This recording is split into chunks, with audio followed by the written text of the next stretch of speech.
نن 19 فروری دا پیلنۍ روزه دا او د زیارت ورځ دا خصوصو ګمانې زموږ نننی پیغام د هغه چا د پاره دی څوک چې د اولاد غونته کې د عظیم نعمت نه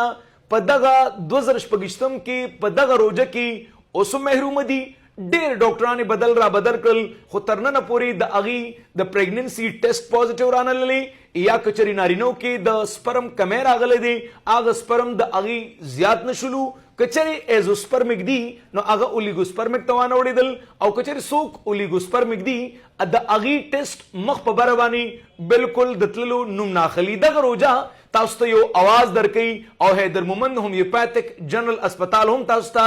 بلنه درکوي که تاسو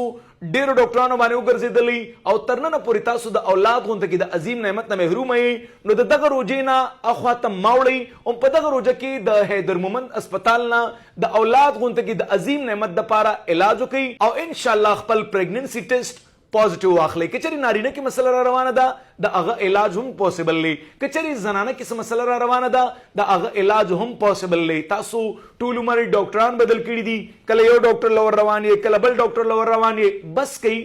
دغه روزه کې طریقه کار بدل کړي د حیدر مومند هومیوپیتھک جنرال اسپتال پیښور ښار یا د صوابۍ یا زموږ د ډسټرکټ 400 کې کوم برانچ دی د هغې نمبر ځان ته واخلئ وزټ وکړئ انشاءالله الله رب الجلال به نیکمله اولاد درکوي. کچرې داسې خلک شته چې د هغې ان ایکسپلین انفرټیلیټي ده نه په نارینه کې مسله ده نه په زنانه کې مسله ده او بیا هم د اولاد غونته کې د عظیم نعمت نه محروم دي او ډېر ډاکټران بدلی را بدلی هغې ته مې پیغام دا دی کوشش وکړئ تاسو هومیوپیتھک ډاکټر سره رابطه وکړئ که نه وي زموږ چې کوم سپیشلټي ده هغه د ټول نه ضروري دا ده چې موږ تاسو ګورئ چې بلحاد بیماران موږ له راغلي دي او الله رب الجلالو ته نیکمله اولاد هم ورکړی دی. د کال 2025 په دغه روزه کې د حیدر مومند اسپتال نمبر ځان ته آنلاین بک کړئ یا زموږ د اسپتال په نمبر باندې کال را ملو کړئ خپل ځان ته نمبر بک کړئ ورځ وګورئ تاریخ وګورئ او د هغې مطابق تاسو راشئ انشاءالله الله رب الجلال به تاسو ته صحت کامله درکوي. زه ډېر د ډاډګیرنې سره ته دا ویلی شم تاسو کې هغه څوک چې هغه بالکل ناامیده شوي دي